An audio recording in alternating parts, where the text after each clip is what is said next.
Now, today we are diving into the world of affiliate marketing and doing a comparative analysis between two giants, Temu and Amazon.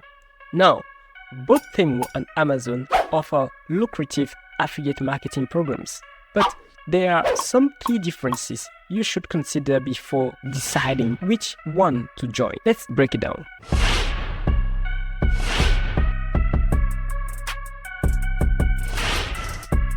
Firstly, let's discuss commission rates. Amazon's commission rate can vary depending on the product category and sales volume, typically ranging from 1% to 20%.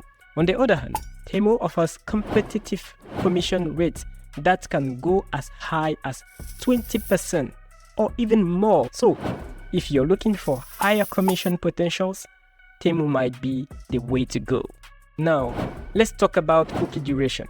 This refers to the length of time a referral remains valid for earning commissions. Amazon typically offers 24 hours cookie duration, meaning you only earn commissions if a purchase is made within 24 hours of the referral. In contrast, Temu offers longer cookie durations ranging from 15 to 30 days, giving you a better chance to earn commissions undelayed. Depends on your niche, audience, and earning goals. Be sure to weigh the pros and cons very carefully before making your decision. If you ever want to join the Temu affiliate marketing program, the link is in the description. I will encourage you just to go there and click on it. Let's know in the comments what affiliate program you prefer and why. Don't forget to like, share, and subscribe for more comments. See you in the next video.